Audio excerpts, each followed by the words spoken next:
Estamos viviendo días inéditos en la lucha por salir de ese cáncer que se tomó a Venezuela.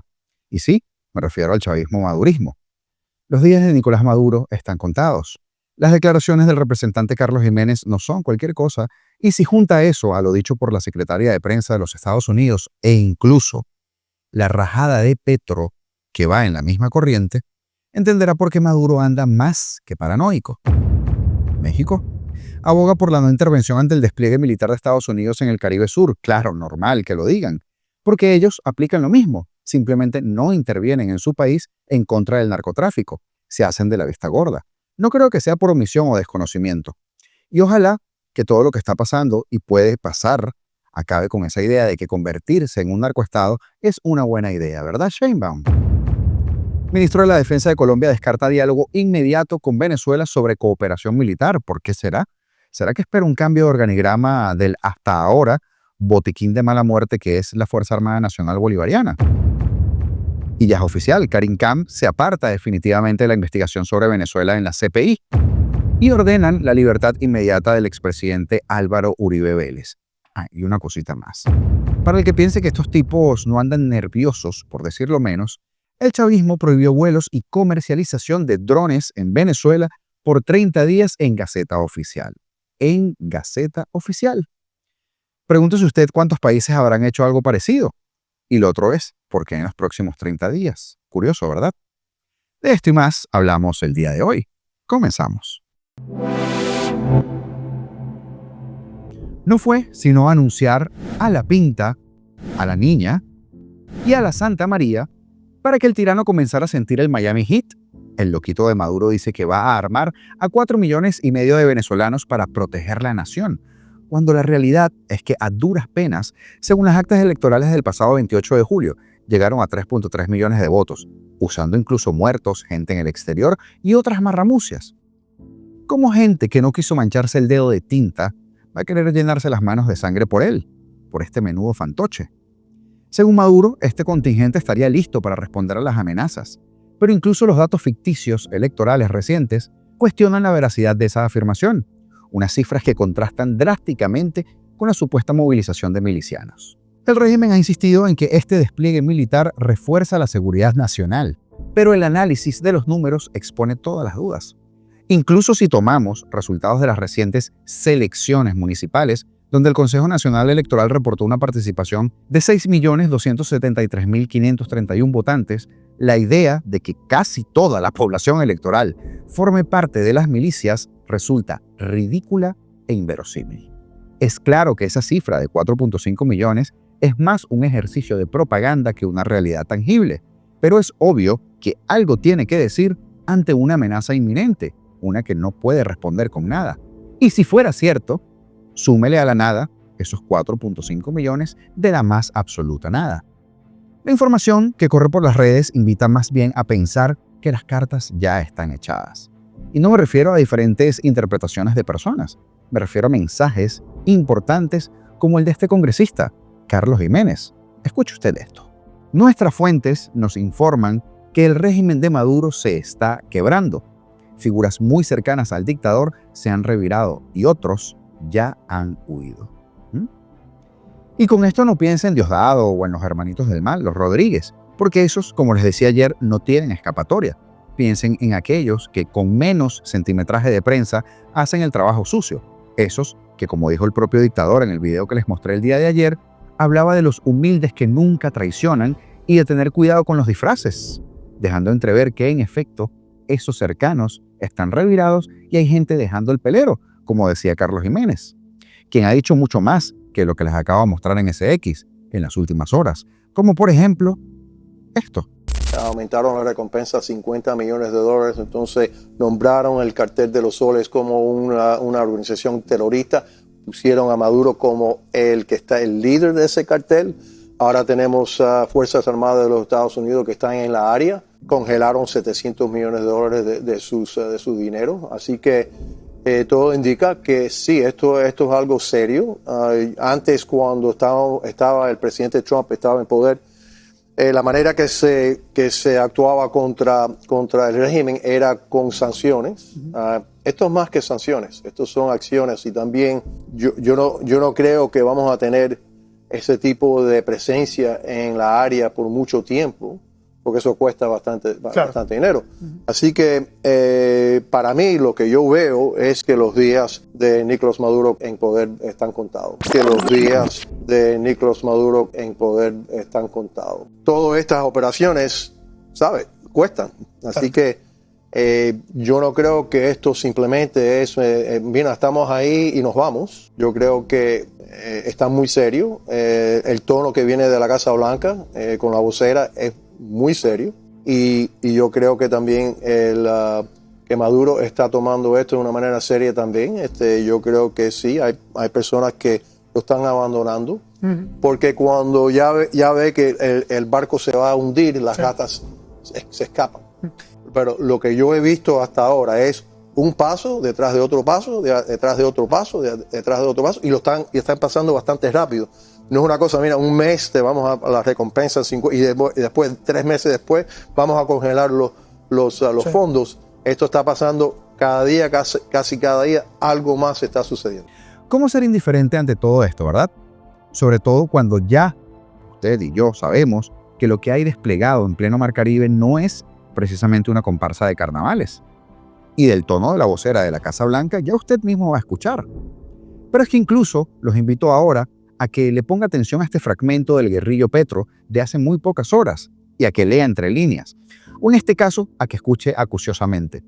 Porque aparte de desnudar al narquito de medio pelo de Diosdado con el tema de la guerrilla, desliza la salida de Maduro inminente de una manera muy intrigante. Escúchelo usted. Y Diosdado dice que en Venezuela no están, sí están. Yo lo que he hecho es invitarlos, es a sacarlos, coordinando. Los gringos están en la olla si piensan que invadiendo Venezuela resuelven su problema. Meten a Venezuela en el caso de Siria, solo que con el problema que se arrastran a Colombia lo mismo.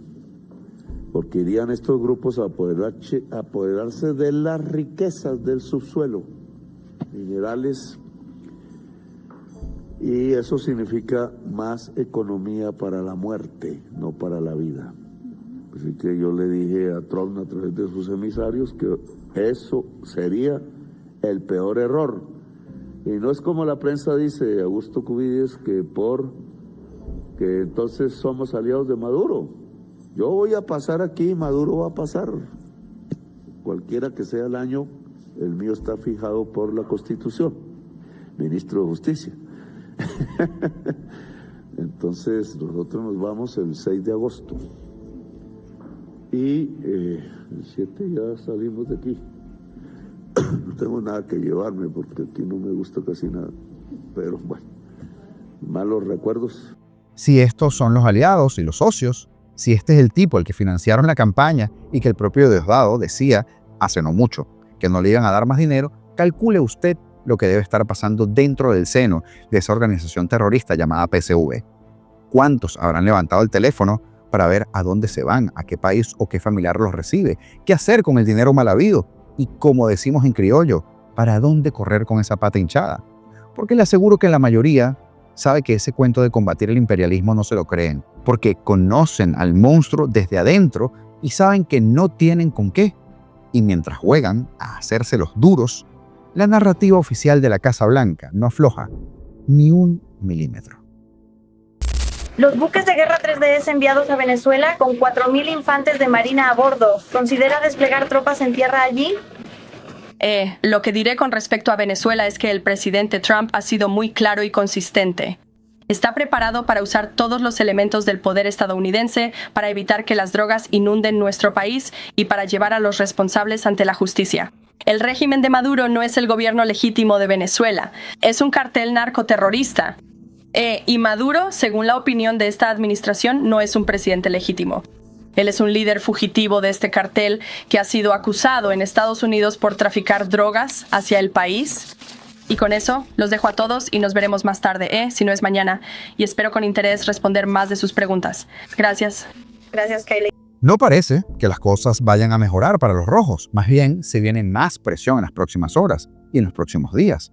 Y el miedo El miedo cambió de lado, porque ahora escuche esto. Ramón Celestino Velázquez Araguayán informó este martes en redes sociales sobre la publicación de la Gaceta Oficial Extraordinaria número 6927, que ordenó la restricción de vuelo de drones en Venezuela, así como su compra, venta, distribución o importación de partes incluso o equipos afines. Imagínese usted eso, que el nivel de paranoia sea tal que no puedas comprar ni siquiera una pila de un DJI para hacer fotografía o video, porque el país es tan disfuncional que sus secuestradores no confían de su propia sombra. Claro, recordemos el episodio del dron del desfile de la Avenida Bolívar. Era un dron para creadores de contenido comprado en el Dolphin Mall, pero usted me entiende. El documento emitido el pasado lunes tiene la rúbrica de Diosdado Cabello y el mayor general chavista Vladimir Padrino López, el par de narcotraficantes que deben estar sin dormir tranquilos desde hace un buen rato. En otras palabras, estos 35 millones de dólares andantes. Informamos a nuestro pueblo que, en estricto cumplimiento de la Constitución de la República Bolivariana de Venezuela, ojalá pronto no bolivariana, y ante el deber del Ejecutivo Nacional de regular y controlar la navegación en el espacio aéreo de aeronaves y objetos no tripulados que se desplacen por el espacio geográfico venezolano, indicó Velázquez Araguayán en su cuenta de Instagram, se suspende y prohíbe en todo el espacio geográfico nacional la compra, venta, fabricación, importación, distribución, instrucción, capacitación, adiestramiento, registro y las operaciones de vuelo de aeronaves pilotadas a distancia, sean aeronaves remotamente pilotadas o no pilotadas y aeromodelos, así como sus partes y componentes, por un lapso de 30 días prorrogables, contados a partir de la publicación de la medida, con excepción de los organismos de seguridad ciudadana, por supuesto. Eso sí pueden hacer lo que les da la gana, y los organismos de defensa de la nación, aclaró. Métale coco, piensen esto, no es casualidad. Además, el Instituto Nacional de Aeronáutica Civil, el INAC, será el encargado de dar cumplimiento a esta directriz en coordinación con los órganos de seguridad y defensa del Estado y podrá resolver aspectos no previstos en esta resolución. ¿A qué le temen? Que saben, sospechan, intuyen que todo lo que está pasando está muy bien coordinado y dirigido desde el Comando Sur en Miami y que esta vez no van a necesitarse desembarcos, ni aviones bombarderos, ni Marines bajando de helicópteros o llegando por la playa. Solo un equipo de pocas personas que serán encargadas de ubicar sus drones dentro de los 3 contenedores en puntos estratégicos de Caracas, cerca del Fuerte Tiuna, al Palacio de Miraflores cercano y al Aeropuerto Internacional de Maiquetía Simón Bolívar. Porque su máximo tesoro son alrededor de 36 drones iraníes con un alto poder explosivo, sí, pero un operativo muy parecido al que quizá le hizo Ucrania a Rusia para acabar con una flota de aviones puede sucederle a ellos, sabiendo que el puesto de mando y control estaría en un buque ubicado frente a las costas de Venezuela, las cuales están rodeadas. Ahora Maduro prohibió el vuelo y compra de los drones, como si esa prohibición pudiera atajar lo que se le viene. Y desde la Casa Blanca dijeron hoy que utilizarán todo su poder para sacar al jefe del cártel de los soles. Y no creo que un par de drones DJI para hacer fotografía o video sean la mayor preocupación del narcotirano en este momento.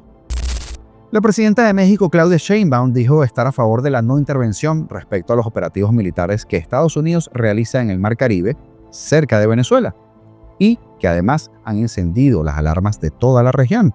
La reacción de la gobernante mexicana ocurre luego de que la agencia de noticias Reuters revelara que en las próximas horas estos 3 destructores estadounidenses equipados con el sistema Aegis, una tecnología de defensa diseñada para rastrear múltiples objetivos y neutralizar amenazas aéreas o marítimas de forma simultánea, llegaran al frente de las costas de Venezuela. El anuncio se alinea con la orden del presidente Donald Trump del pasado 8 de agosto para emplear a las Fuerzas Armadas contra los cárteles extranjeros y que llega junto al aumento de la recompensa por información que conduzca a la captura de Maduro de unos $50 millones. No al intervencionismo. Eso no solamente es convicción, sino que está en la Constitución.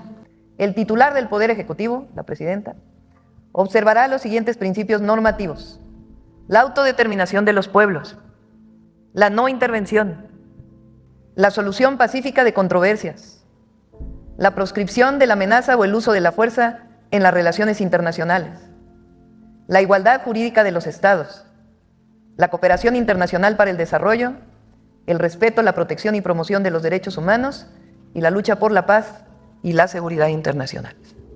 Lo dice claramente nuestra Constitución y es nuestra posición siempre: la autodeterminación de los pueblos. Pero le tengo un mensaje a la guerrillera esta.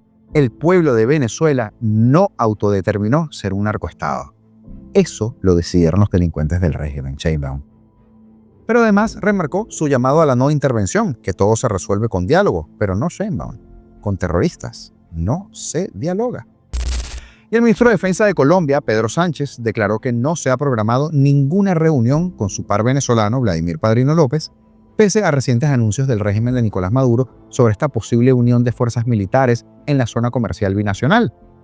El enfoque de las fuerzas militares de Colombia y de la Policía Nacional es cumplir lo que dice la Constitución y la ley, enfocar todo el esfuerzo en proteger la soberanía, la independencia, la integridad territorial, el orden constitucional y garantizar los derechos de libertades y la honra de todos los ciudadanos colombianos, aseguró el ministro. También precisó que no ha tenido ninguna reunión con el ministro de Defensa de Venezuela, Vladimir Padrino, y agregó, no está previsto reunirnos, pero todo es variable, todo cambia, y en el momento que llegue a haber una decisión al respecto, se informará lo que se hará. Pero ¿quién quita que le toque hablar con otro ministro, verdad?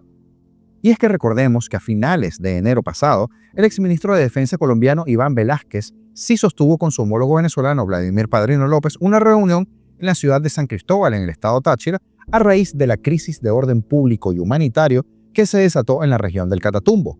En ese momento, el exfuncionario detalló que ambos conversaron sobre la presencia del ELN al otro lado de la frontera, o sea, en Venezuela, y la necesidad de que las autoridades venezolanas contribuyan para capturar a estas personas, en vez de alentar a que sigan delinquiendo como hacen. El jefe de la cartera de defensa explicó además que la relación con Venezuela debe asumirse bajo un marco de vecindad que no puede desconocerse, pero también entendiendo que, como dice su jefe, Petro, estos vecinos son los que apadrinan a las guerrillas. Y adiós Karim Khan, porque se apartó definitivamente este martes de la investigación sobre Venezuela en la Corte Penal Internacional al presentar formalmente su excusa en cumplimiento con la decisión de la Sala de Apelaciones. El fiscal respeta la facultad de la Sala de Apelaciones para decidir sobre cuestiones, incluida la existencia de motivos para creer que existe una causal de recusación del fiscal. En consecuencia, y en pleno cumplimiento de la decisión de la segunda Sala de Apelaciones y antes del plazo allí estipulado, el fiscal solicita respetuosamente a la presidencia que lo exima de la situación en Venezuela 1, expresó Karim Khan en un documento difundido por redes sociales. Además, Khan está fuera de su cargo como fiscal temporalmente, mientras enfrenta un proceso de presunto acoso sexual. A pesar de discrepar respetuosamente con el razonamiento de la decisión de la segunda Sala de Apelaciones y el proceso adoptado en este asunto, el fiscal se atiene plenamente a la decisión al solicitar la autorización de la presidencia para recusarse del caso de Venezuela 1 a la luz de dicha decisión, añadió Khan en su carta. También prometió no tener ninguna participación continua en la situación de Venezuela 1, ni acceso a ningún expediente confidencial presentado, ni a ninguna decisión emitida. No participará en modo alguno en la investigación, ni tampoco en la labor legal de la situación. El caso venezolano contra Nicolás Maduro y su séquito seguirá bajo la supervisión del fiscal adjunto Mame Mandiaye Niang, quien, recordemos, hace nada se tomó su fotico con una sonrisa a medias junto a la criminal mejor conocida como la Pirata del Caribe, la contrabandista de nuestro oro, Delcy Rodríguez. Qué vergüenza. Y el Tribunal Superior del Distrito Judicial de Bogotá ordenó este pasado martes, ayer, la libertad inmediata del expresidente colombiano Álvaro Uribe, condenado en primera instancia a 12 años de prisión domiciliaria por un caso de sobornos, mientras se resuelve en segunda instancia la apelación a esa sentencia. La Sala de Decisión Penal del Tribunal resolvió amparar el derecho fundamental a la libertad individual del ciudadano Álvaro Uribe Vélez y dejó sin efecto la decisión de la jueza Sandra Heredia del Juzgado 44 Penal del Circuito de Bogotá, que en la sentencia que le impuso a 12 años de cárcel en régimen domiciliario había ordenado su privación de libertad inmediata. Uribe se convirtió el 1 de agosto pasado en el primer expresidente colombiano en ser condenado penalmente, luego de que Heredia lo hallara culpable por los delitos de soborno en actuación penal y fraude procesal en el llamado Juicio del Siglo en Colombia, un caso que él mismo inició en 2012. 3 días después de conocer la pena, la defensa del exmandatario presentó ante el Tribunal Superior de Bogotá esta acción de tutela, un recurso de amparo, solicitando su libertad al considerar que la jueza vulneró sus derechos fundamentales. El equipo jurídico cuestionó, entre otros, que la magistrada justificara la detención inmediata de Uribe con la necesidad de garantizar la preservación de convivencia pacífica y armónica entre los ciudadanos. Argumento que, por supuesto, la defensa calificó de ambiguo y carente de sustento, constituyendo una motivación aparente. Y sí. La sala falló a favor de la defensa del expresidente, pero desestimó un recurso similar presentado por el Centro Democrático al considerar que no demostró cómo la restricción de la libertad de su líder afectaba derechos fundamentales propios o de la organización política. El fallo señala que en los recursos de apelación se cuestionaron varios comentarios y decisiones del proceso que presuntamente develan que la juez y el fiscal actuaron con parcialidad, abuso de funciones y respeto, defendiendo intereses políticos e ideológicos y con animadversión hacia el ciudadano y expresidente procesado, algo que fue muy obvio, aunque aclaró que esos señalamientos deberán resolverse en la segunda instancia y no en esta tutela. La defensa de Uribe apeló el pasado 13 de agosto a la sentencia ante el Tribunal Superior de Bogotá, que tiene hasta el 16 de octubre próximo para pronunciarse en segunda instancia. Este caso comenzó hace 13 años, cuando Uribe, hoy de 73 años, demandó ante la Corte Suprema de Justicia por supuesta manipulación de testigos al congresista de izquierda Iván Cepeda, que en esa época preparaba una denuncia en el Senado en su contra por sus presuntos vínculos con grupos paramilitares. Lo cierto del caso es que Uribe estará libre, pese a que la jueza Heredia le dé piquiña o escozor. Hasta aquí el programa del día de hoy. Recuerda seguirnos en nuestras redes sociales porque son días de mucha noticia. Las mías están aquí en pantalla, las personales, y las del programa son estas. Apolítico YT, YT de YouTube, muy sencillo de recordar. Apolítico con K, claro. Saludos especiales para Jessica Givirin y para Javier Soto por sus aportes mediante los Super Thanks. Nunca son suficientes las gracias a las contribuciones a este periodismo independiente y a este equipo que tiene una labor de informar todos los días. Suscribirte, comentar, darle like a los videos y compartirlos es gratis y es una excelente manera de que puedes ayudarnos. Y es sencillo, los botones están acá abajo. Esto es Apolítico. Si crees que todo está a punto de cambiar y para bien, suscríbete y sigamos peleando juntos porque queda mucho por hacer. Libertad o nada, señores, porque a eso huele. Seremos libres.